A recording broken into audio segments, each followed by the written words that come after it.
ನೋಡಿ ಇಲ್ಲಿ ಒಂದು ಪರಾತನ ತಗೊಂಡು ಇವತ್ತೇ ನಾವು ಕಪ್ ಮೆಜರ್ಮೆಂಟಿಂದ ಒಂದು ತುಂಬ ಹೆಲ್ದಿ ಮತ್ತು ಯುನಿಕ್ ರೆಸಿಪಿನ ಮನೆಯಲ್ಲಿನೇ ಮಾಡಬಹುದು.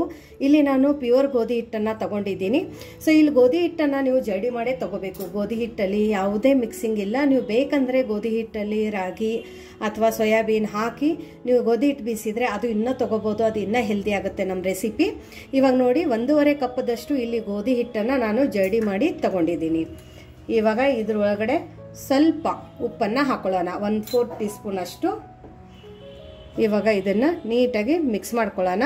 ಮಿಕ್ಸ್ ಮಾಡಿಕೊಂಡು ಇಲ್ಲಿ ಮಧ್ಯದಲ್ಲಿ ಇವಾಗ ನಾವು 1 ಟೀ ಸ್ಪೂನ್ ಅಷ್ಟು ಡ್ರೈ ಈಸ್ಟ್ ಅಂದರೆ ಇನ್ಸ್ಟಂಟ್ ಈಸ್ಟನ್ನು ನಾನು ಇಲ್ಲಿ ತಗೊಂಡಿದ್ದೀನಿ.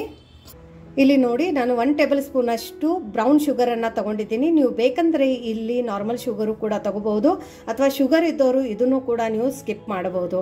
ಯಾಕಂದರೆ ಇದು ಹಾಕಿದರೆ ಕಲರ್ ಅಂತೂ ತುಂಬ ಚೆನ್ನಾಗಿ ಬರುತ್ತೆ, ಅದರ ಜೊತೆ ಟೆಕ್ಸ್ಚರು ಕೂಡ ತುಂಬ ಚೆನ್ನಾಗಿ ಬರುತ್ತೆ.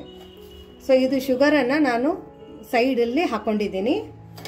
ಇವಾಗ ನೋಡಿ ಮತ್ತೆ ನಾನು ಇಲ್ಲಿ 1 ಕಪ್ಪನ್ನು ತಗೊಂಡಿದ್ದೀನಿ. ಈ ಕಪ್ಪಲ್ಲಿ ಇವಾಗ 3/4 ಕಪ್ಪದಷ್ಟು ನಾವು ಹಾಲನ್ನು ಹಾಕೋಬೇಕು. 3/4 ಕಪ್ ಅಂದರೆ 1 ಕಪ್ಪಿಗೆ ಒಂದು ಸ್ವಲ್ಪ ಕಡಿಮೆ. ನೋಡಿ ಇವಾಗ ಈ ಈಸ್ಟದ ಮಧ್ಯದಲ್ಲಿ ಹಾಕೊಳ್ಳೋಣ. ಇದು ರೂಮ್ ಟೆಂಪ್ರೇಚರ್ ಹಾಲಿದೆ, ಕೈದು ಆರಿರೋದು ಹಾಲಿದೆ. ಸೊ ಇದನ್ನು 1 ನಿಮಿಷ ಇದೇ ಥರ ಬಿಟ್ಬಿಡೋಣ. ಇಲ್ಲಿ ನೋಡಿ 1 ನಿಮಿಷ ಆಗಿದೆ. 1 ನಿಮಿಷದಲ್ಲಿ ಇಲ್ಲಿ ಮೇಲ್ಗಡೆ ಚಿಕ್ಕ ಚಿಕ್ಕದಾಗಿ ಬಬಲ್ಸ್ ಬರೋಕ್ಕೆ ಸ್ಟಾರ್ಟ್ ಆದಾಗ ನಾವು ಇದನ್ನು ಮಿಕ್ಸ್ ಮಾಡ್ಕೋಬೇಕು. ಯಾಕಂದರೆ ಒಂದೇ ಸರ್ತಿಗೆ ಜಾಸ್ತಿ ಇದು ಬಬಲ್ಸ್ ಬರೋಂಗಿಲ್ಲ. ಯಾಕಂದರೆ ನಾವು ತುಂಬ ಬಿಸಿ ಹಾಲನ್ನು ಹಾಕೊಂಡಿಲ್ಲ, ಅದರ ಜೊತೆ ತುಂಬ ವಾರ್ಮ್ ಹಾಲು ಕೂಡ ಹಾಕೊಂಡಿಲ್ಲ. ಸೊ ನಾವು ರೂಮ್ ಟೆಂಪ್ರೇಚರ್ ಹಾಲನ್ನೇ ಇಲ್ಲಿ ಹಾಕೊಂಡಿರೋದು. ಸೊ ಇದನ್ನು ಇವಾಗ ನೀಟಾಗಿ ನಾವು ಕಲಿಸ್ಕೋಬೇಕು. ಚಪಾತಿ ಅದಕ್ಕೆಲ್ಲ ಹೆಂಗೆ ಕಲಿಸ್ಕೋತೀವಿ ಅದೇ ಥರ ಕಲಿಸ್ಕೋಬೇಕು. ವೆಗನ್ ಇದ್ದವರು ಹಾಲು ತಿನ್ನಂಗಿಲ್ಲ ಅನ್ನೋರು ಹಾಲಿನ ಬದಲಾಗಿ ಇಲ್ಲಿ ನೀರನ್ನು ಕೂಡ ಯೂಸ್ ಮಾಡ್ಕೋಬಹುದು. ನೋಡಿ ನಾವು ನಾರ್ಮಲಿ ಆಗಿ ಚಪಾತಿ ಕಲಿಸ್ತೀವಿ ಅದೇ ಥರ ಕಲಿಸಿ. ಯಾಕಂದರೆ ನಾನು ರಿಪೀಟ್ ಮಾಡ್ತಾ ಇದ್ದೀನಿ, ಚಪಾತಿ ಹಾಗೇನೆ ಕಲಿಸ್ಬೇಕು. ತುಂಬ ಟೈಟಾಗಿನೂ ಇರಬಾರ್ದು, ತುಂಬ ಲೂಸಾಗಿನೂ ಇದ್ಕೊಡ್ದು. ನೋಡಿ ಇದನ್ನು ನೀಟಾಗಿ ನಾವು ಈ ಥರ ಮಿದಿಬೇಕು. ನೀವು ಒಂದೇ ಸರ್ತಿಗೆ ಜಾಸ್ತಿ ಹಾಲು ಹಾಕಿದರೆ ಲೂಸ್ ಆಗುತ್ತೆ, ಮತ್ತೆ ಹೀಟ್ ಹಾಕಬೇಕಾಗುತ್ತೆ. ಅವಾಗ ಏನಾಗುತ್ತೆ ಅಂದರೆ ಮತ್ತೆ ನಮ್ಮದು ಈಸ್ಟು ಹೆಚ್ಚು ಕಡಿಮೆ ಆಗಿಬಿಡುತ್ತೆ. ಸೊ ಕರೆಕ್ಟ್ ಮೆಜರ್ಮೆಂಟಲ್ಲಿನೇ ಇದನ್ನು ನಾವು ಫಾಲೋ ಮಾಡಬೇಕು. ನೋಡಿ ಸ್ವಲ್ಪ ಸ್ವಲ್ಪ ಹಾಲು ಹಾಕೋತು ಈ ಥರ ಕಲಸೋಣ. ಹಾಲು ಹಾಕೋದ್ರಿಂದ ಟೆಕ್ಸ್ಚರ್ ಅಂತೂ ತುಂಬ ಸಖತ್ತಾಗಿ ಬರುತ್ತೆ, ಅಷ್ಟೇ ಸಾಫ್ಟಾಗಿ ಆಗುತ್ತೆ. ಬಾಯಲ್ಲಿ ಇಟ್ಟರೆ ಕರಗುತ್ತೆ, ಬಾಯಲ್ಲಿ ಹಲ್ಲಿಲ್ಲ ಅನ್ನೋರು ತಿನ್ಬೋದು. ಅಷ್ಟು ಚೆನ್ನಾಗಿ ಅಷ್ಟು ಸಾಫ್ಟಾಗಿ ನಮ್ಮ ರೆಸಿಪಿ ಆಗುತ್ತೆ. ನೋಡಿ ಈ ಥರ ಚಪಾತಿ ಹದಕ್ಕೆ ಬರೋ ತನಕ ನಾವು ಇದೇ ಥರ ಸ್ವಲ್ಪ ಸ್ವಲ್ಪ ಹಾಲು ಹಾಕ್ಕೊಂಡು ಮಿತ್ಕೊಂಡಿರೋದು. ಇದೊಂದು ಸ್ವಲ್ಪ ಸ್ಟಿಕ್ಕಿ ಬರೋ ತನಕನೂ ನಾವು ಮಿದಿಬೇಕು. ಸೊ ಇವಾಗ ಈ ಥರ ಪರಾತಲ್ಲಿ ಇದನ್ನು ಮಿದಿಯೋಕ್ಕಾಗಲ್ಲ, ಯಾಕಂದರೆ ಇದು ಮಿದಿಯೋ ಟ್ರಿಕ್ಕು ಬೇರೆ ಇದೆ. ಇವಾಗ ನಾವು ಇದನ್ನು ಈ ಥರ ಪ್ಲ್ಯಾಟ್ಫಾರ್ಮ್ ಮೇಲ್ಗಡೆ ಇಟ್ಕೊಳ್ಳೋಣ.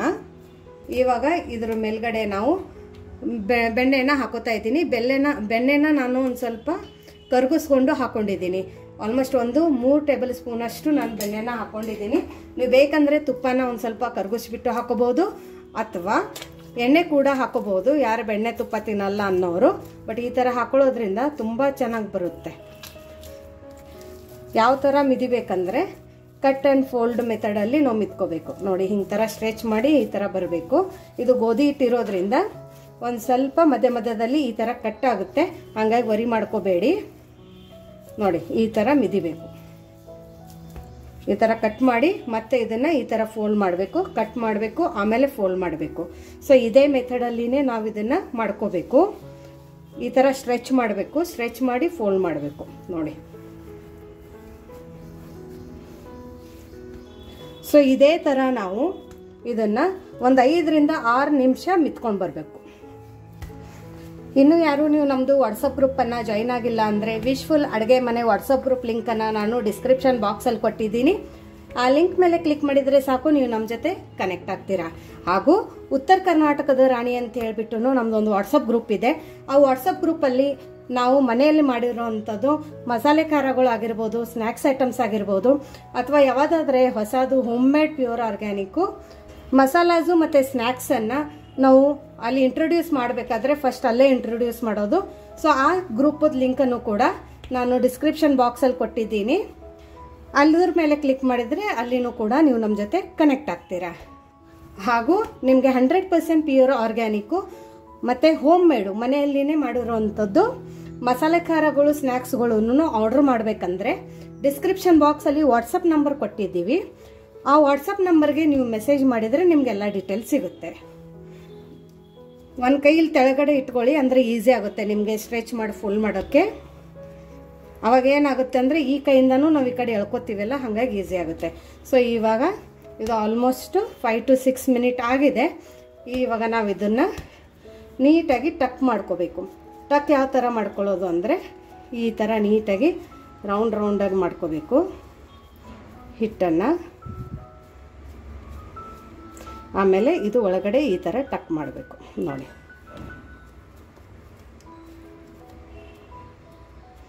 ಈ ಥರ ನೀಟಾಗಿ ಟಕ್ ಮಾಡ್ಕೊಂಡಿರೋದು.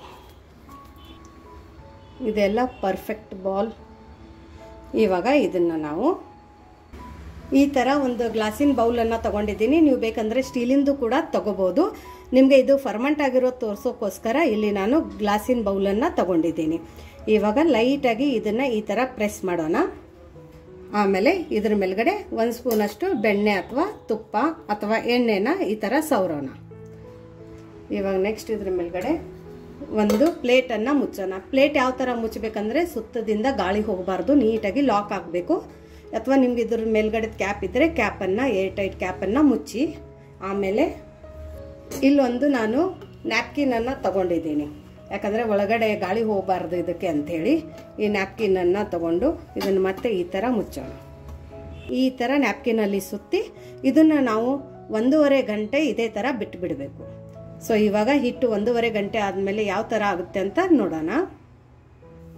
ನೋಡಿ ಇವಾಗ 1.5 ಗಂಟೆ ಆಗಿದೆ. ಈ ಮೇಲ್ಗಡೆದು ಟವೆಲನ್ನು ನಾವು ತಗೊಳ್ಳೋಣ, ನ್ಯಾಪ್ಕಿನನ್ನು ತಗೊಳ್ಳೋಣ. ಇವಾಗ ನೋಡಿ, ವಾವ್, ಪರ್ಫೆಕ್ಟ್. ನೋಡಿ ಎಷ್ಟು ಚೆನ್ನಾಗಿ ಫರ್ಮೆಂಟ್ ಆಗಿದೆ ಅಂತ ಇಲ್ಲಿ ಗೊತ್ತಾಗುತ್ತೆ. ನೋಡಿ ನಿಮ್ಮದು ಡೌ ಈ ಥರ ಫರ್ಮೆಂಟ್ ಆಗಿದ್ರೆ ಇಲ್ಲೇ ನಿಮಗೆ ನೆಟ್ ಥರ ಕಾಣಿಸ್ತಾ ಇದೆ. ನೋಡಿ ಎಷ್ಟು ಚೆನ್ನಾಗಿ ಫರ್ಮೆಂಟ್ ಆಗಿದೆ, ಎಷ್ಟು ಚೆನ್ನಾಗಿ ಉಬ್ಬಿದೆ ಅಂತ ಇಲ್ಲಿ ನೋಡಿ. ಸೊ ನೋಡಿದ್ರಲ್ಲ ಇದು ಚೆನ್ನಾಗಿ ಹಿಟ್ಟು ಫರ್ಮೆಂಟ್ ಆಗಿದೆ ಅಂತ. ಇದ್ರ ಮೇಲ್ಗಡೆ ಒಂದು ಸ್ವಲ್ಪ ಗೋಧಿ ಹಿಟ್ಟನ್ನು ಜಡಿ ಮಾಡಿರೋವಂಥದ್ದು ಸ್ವಲ್ಪ ಉದುರಿಸ್ಕೊಳ್ಳೋಣ. ಆಮೇಲೆ ಈ ಥರ ಪಂಚ್ ಮಾಡೋಣ. ಸೊ ನೋಡಿ ಒಳಗಡೆದು ಏರೆಲ್ಲ ಹೊರಗಡೆ ಬರುತ್ತೆ. ಇಲ್ಲಿ ನೋಡಿ ಎಷ್ಟು ಚೆನ್ನಾಗಿ ಹಿಟ್ಟು ಫರ್ಮೆಂಟ್ ಆಗಿದೆ ಅಂತ ಕಾಣಿಸ್ತಲ್ಲ. ಇವಾಗ ನಾವು ಇದನ್ನು ಈ ಥರ ತಗೊಳ್ಳೋಣ. ತಗೊಂಡ್ಬಿಟ್ಟು ಇವಾಗ ಮತ್ತೆ ಇದ್ರ ಮೇಲ್ಗಡೆ ಇಟ್ಟುಕೊಳ್ಳೋಣ. ಇವಾಗೇನು ಹಿಟ್ಟು ಹಚ್ಚೋ ಅವಶ್ಯಕತೆ ಇಲ್ಲ. ಇದನ್ನು ಒಂದು ಸರ್ತಿ ನೀಟಾಗಿ ಈ ಥರ ನಾವು ಮಿತ್ಕೊಳ್ಳೋಣ. ಮಿತ್ಕೊಂಡ್ಬಿಟ್ಟು ಇದನ್ನು ಎಲ್ಲ ಕಡೆ ಈ ಥರ ಸ್ಪ್ರೆಡ್ ಮಾಡ್ಕೋಬೇಕು. ನೋಡಿ ಕೈಯಿಂದನೇ ಮಾಡ್ಕೊಳ್ಳೋಣ, ಲಟ್ಸೋದೇ ಬೇಕಂತೇನಿಲ್ಲ. ಸ್ವಲ್ಪ ಥಿನ್ನಾಗಿ ಈ ಥರ ಮಾಡ್ಕೊಳ್ಳೋಣ. ನೋಡಿ ಈ ಥರ ಅಗಲ ಮಾಡ್ಕೋಬೇಕು. ಈ ಥರ ಅಗಲ ಮಾಡ್ಕೊಂಡ ನಂತರ ಇದನ್ನು ನಾವು ಈ ಥರ ಫೋಲ್ಡ್ ಮಾಡ್ಕೋಬೇಕು. ಫೋಲ್ಡ್ ಯಾವ ಥರ ಅಂದರೆ ಒಂದು ಸರ್ತಿ ನೀವು ಹಿಂಗೆ ರೌಂಡಾಗಿ ತೊಗೊಂಡಾಗ ಇಲ್ಲಿ ಮಧ್ಯದಲ್ಲಿ ಮತ್ತೆ ಈ ಥರ ಪ್ಲೇಸ್ ಮಾಡಬೇಕು. ಸೈಡಿಂದನೂ ಮತ್ತೆ ಈ ಥರ ತಗೋಬೇಕು. ಆಮೇಲೆ ಮತ್ತೆ ಇದನ್ನು ಈ ಥರ ಫೋಲ್ಡ್ ಮಾಡಬೇಕು. ಮತ್ತೆ ಪ್ರೆಸ್ ಮಾಡಬೇಕು ಮಧ್ಯದಲ್ಲಿ. ಆಮೇಲೆ ಸೈಡಿಂದ ಮತ್ತೆ ಈ ಥರ ಫೋಲ್ಡ್ ಮಾಡ್ಕೋಬೇಕು. ಆಮೇಲೆ ಮತ್ತೆ ಫೋಲ್ಡ್ ಮಾಡಬೇಕು. ಸೊ ಇದೇ ಥರ ಮಾಡ್ಕೋತ ಹೋಗಬೇಕು. ನೋಡಿ ಇವಾಗ ನೋಡಿ ಈ ಥರ ಮಾಡಿದ ನಂತರ ಲಾಸ್ಟ್ದೇನಿರುತ್ತೆ ಅದನ್ನು ಕೂಡ ನಾವು ಈ ಥರ ಟಕ್ ಮಾಡ್ಕೋಬೇಕು. ಪಕ್ಕದ್ದೂ ಈ ಥರ ಟಕ್ ಮಾಡ್ಕೋಬೇಕು. ನೀಟಾಗಿ ಲಾಕ್ ಹಾಕಬೇಕಿದು. ನೋಡಿ ನೋಡಿದ್ರಲ್ಲ ಈ ಥರ ನೀಟಾಗಿ ಲಾಕ್ ಆಯಿತು. ಇವಾಗ ನೆಕ್ಸ್ಟ್ ಇವಾಗ ಇದನ್ನು ನಾವು ತಗೊಂಡ್ಬಿಟ್ಟು ನೋಡಿ ಇಲ್ಲಿ ಬ್ರೆಡ್ ಮಾಡೋ ಮೋಲ್ಡನ್ನು ತಗೊಂಡಿದ್ದೀನಿ. ಇಲ್ಲಿ ನಾನು ನಾನ್ ಸ್ಟಿಕ್ ತಗೊಂಡಿದ್ದೀನಿ. ನಿಮ್ಮ ಹತ್ರ ಯಾವುದಿದೆ ಅದನ್ನು ತಗೋಬಹುದು. ಇಲ್ಲಿ ಕೆಳಗಡೆ ಒಂದು ಬಟರ್ ಪೇಪರನ್ನು ಹಾಕೊಂಡಿದ್ದೀನಿ. ನಿಮ್ಮ ಹತ್ರ ಇಲ್ಲ ಅಂದರೆ ಒಂದು ಸ್ವಲ್ಪ ನೀವು ಎಣ್ಣೆ ಅಥವಾ ಬೆಣ್ಣೆನ ಹಚ್ಕೋಬಹುದು. ಇವಾಗ ಇದ್ರ ಒಳಗಡೆ ನಾವು ಏನು ಮಾಡ್ಕೊಂಡು ಇಟ್ಕೊಂಡಿದ್ವಲ್ಲ ಬ್ರೆಡ್ ಡೌನ ಇದ್ರ ಒಳಗಡೆ ಈ ಥರ ಇಟ್ಕೊಳ್ಳೋಣ. ಹಾಕಬೇಕಾದ್ರೆ ಯಾವ ಥರ ಇಟ್ಕೋಬೇಕಂದ್ರೆ ಇಲ್ಲಿ ದಂಡಿ ಇಡಬಾರ್ದು. ಆಮೇಲೆ ಮಧ್ಯದಲ್ಲಿನೂ ಇದು ನೀಟಾಗಿ ಇಟ್ಕೊಂಡು ಪಕ್ಕಕ್ಕೂ ಒಂದು ಸ್ವಲ್ಪ ಸೈಡಲ್ಲಿ ಜಾಗ ಇರಬೇಕು. ಯಾಕಂದರೆ ಇದು ಇನ್ನೂ ಫರ್ಮೆಂಟ್ ಆಗುತ್ತೆ ಹಿಟ್ಟು ನಮ್ಮದು, ಅದಕ್ಕೋಸ್ಕರ. ಇವಾಗ ಈ ಥರ ಇಟ್ಟ ನಂತರ ಇದ್ರ ಮೇಲ್ಗಡೆ ನಾವು ಇವಾಗ ಮೆಲ್ಟ್ ಮಾಡಿರೋದು ಸ್ವಲ್ಪ ಬೆಣ್ಣೆನ ಈ ಥರ ಒರೆಸ್ಕೊಳ್ಳೋಣ. ಬೆಣ್ಣೆನ ಮೆಲ್ಟ್ ಮಾಡೇ ಒರೆಸ್ಕೋಬೇಕು. ಎಣ್ಣೆ ಅಥವಾ ತುಪ್ಪ ಕೂಡ ಒರೆಸ್ಕೋಬೋದು. ನೋಡಿ ನೀಟಾಗಿ ಈ ಥರ ಒರೆಸ್ಕೊಳ್ಳೋಣ. ಇವಾಗ ಬೆಣ್ಣೆ ಒರೆಸಿದ ನಂತರ ಇದ್ರ ಮೇಲ್ಗಡೆ ಮತ್ತೆ ಒಂದು ಕಾಟನ್ ಬಟ್ಟೆನ ಈ ಥರ ನೀಟಾಗಿ ಮುಚ್ಚೋಣ ಅಂತೆ. ಮುಚ್ಚಿಬಿಟ್ಟು ಇದೇ ಥರ ಮತ್ತೆ ನಾವು ಒಂದು 30 ನಿಮಿಷ ಬಿಡಬೇಕು. ಸೊ 30 ನಿಮಿಷದಲ್ಲಿ ಇದು ಮತ್ತೆ ಇನ್ನೊಂದು ಸರ್ತಿ ಫರ್ಮೆಂಟ್ ಆಗುತ್ತೆ, ಮೇಲೆ ಉಕ್ಕಿ ಬರುತ್ತೆ. ಸೊ ನೋಡೋಣ ಅದು 30 ನಿಮಿಷದ ನಂತರ ಯಾವ ಥರ ಬರುತ್ತೆ ಅಂತ. ನೋಡಿ ಇವಾಗ 25 ಮಿನಿಟ್ಸ್ ಆಗಿದೆ. ತುಂಬ ಚೆನ್ನಾಗಿ ಮತ್ತೆ ಡಬಲ್ ಆಗಿದೆ ಹಿಟ್ಟು. ಇಲ್ಲಿ ನೀವು ನೋಡ್ಬೋದು ಎಷ್ಟು ಚೆನ್ನಾಗಾಗಿದೆ ಅಂತ. ತುಂಬ ಸಾಫ್ಟಾಗಿ ಆಗಿದೆ. ಇವಾಗ ನಾವು ಇದು ಮುಟ್ಟೋಂಗಿಲ್ಲ. ಇವಾಗ ಏನು ಮಾಡೋಣ ಅಂದರೆ ಇದ್ರ ಮೇಲ್ಗಡೆಗೆ ಸ್ವಲ್ಪ ಹಾಲನ್ನು ಬ್ರಷ್ ಮಾಡ್ಕೊಳ್ಳೋಣ. ಯಾಕಂದರೆ ಹಾಲು ಯಾಕೆ ಹಚ್ಕೋಬೇಕಂದ್ರೆ ಮೇಲ್ಗಡೆ ತುಂಬ ಚೆನ್ನಾಗಿ ಕಲರ್ ಬರುತ್ತೆ ಮತ್ತು ಸಾಫ್ಟ್ ಕೂಡ ಆಗುತ್ತೆ. ಸೊ ಹಾಗಾಗಿ ಕೈದಾರಿರೋದೇ ಹಾಲನ್ನು ನಾನಿಲ್ಲಿ ಬ್ರಷ್ ಮಾಡ್ತಾ ಇದ್ದೀನಿ. ನೀವು ಬೇಕಂದರೆ ಹಸಿ ಹಾಲು ಕೂಡ, ಹಸಿ ಹಾಲು ಅಂದರೆ ಕೈಸಲಾರದ ಹಾಲನ್ನು ಕೂಡ ನೀವು ಈ ಥರ ಬ್ರಷ್ ಮಾಡ್ಬೋದು. ಆವಾಗ ಇನ್ನೂ ಚೆನ್ನಾಗಿ ಕಲರ್ ಬರುತ್ತೆ. ನೋಡಿ ಇವಾಗ ಇದು ಚೆನ್ನಾಗಿ ಬ್ರಷ್ ಮಾಡಾಗಿದೆ. ಇವಾಗ ಏನು ಮಾಡೋಣ ಅಂದರೆ ಇದನ್ನು ಎತ್ತಿಬಿಟ್ಟು ಇಲ್ಲಿ ನೋಡಿ ನಾನು ಉಪ್ಪನ್ನು ಪ್ರೀ ಹೀಟ್ ಮಾಡ್ಕೊಳಕ್ಕೆ ಇಟ್ಕೊಂಡಿದ್ದೆ. ಯಾಕಂದರೆ ನಾವು ಓವನಲ್ಲಿ ಮಾಡ್ತಾ ಇಲ್ಲ, ಕಡಾಯಿಯಲ್ಲಿ ಮಾಡ್ತಾ ಇದ್ದೀವಿ. ಹಾಗಾಗಿ ಇಲ್ಲಿ ಕೆಳಗಡೆ ನಾನು ಉಪ್ಪನ್ನು ಹಾಕ್ಕೊಂಡಿದ್ದೀನಿ. ಉಪ್ಪು ತುಂಬ ಜಾಸ್ತಿ ಏನು ಹಾಕ್ಕೊಳಕ್ಕೆ ಹೋಗಬೇಡಿ, ಒಂದು ಸ್ವಲ್ಪ ಲೈಟಾಗಿ ಎಲ್ಲ ಕಡೆ ಸ್ಪ್ರೆಡ್ ಆಗೋಂಗೆ ಇಲ್ಲಿ ನಾನು ಉಪ್ಪನ್ನು ಹಾಕ್ಕೊಂಡಿದ್ದೀನಿ. ಇವಾಗ ಇದ್ರ ಮೇಲ್ಗಡೆ ಒಂದು ಈ ಥರ ಸ್ಟ್ಯಾಂಡನ್ನು ಪ್ಲೇಸ್ ಮಾಡೋಣ. ನೋಡಿ ಇವಾಗ ಈ ನಮ್ಮದು ಬ್ರೆಡ್ ಟಿನ್ನನ್ನು ಇದ್ರ ಒಳಗಡೆ ಇಡೋಣ ನೀಟಾಗಿ. ಇವಾಗ ಮೇಲ್ಗಡೆ ಲಿಡ್ಡನ್ನು ಮುಚ್ಚಿಬಿಟ್ಟು ಇದನ್ನು ಲೋ ಫ್ಲೇಮಲ್ಲಿ, ಫುಲ್ ಲೋ ಫ್ಲೇಮಲ್ಲಿ 25ರಿಂದ 30 ನಿಮಿಷ ಇದೇ ಥರ ಬಿಡೋಣ. ಫ್ಲೇಮನ್ನು ನಾನು ಮತ್ತೆ ರಿಪೀಟ್ ಮಾಡ್ತಾ ಇದ್ದೀನಿ, ಫ್ಲೇಮನ್ನು ಫುಲ್ ಲೋ ಫ್ಲೇಮಲ್ಲಿನೇ ಇಟ್ಕೋಬೇಕು.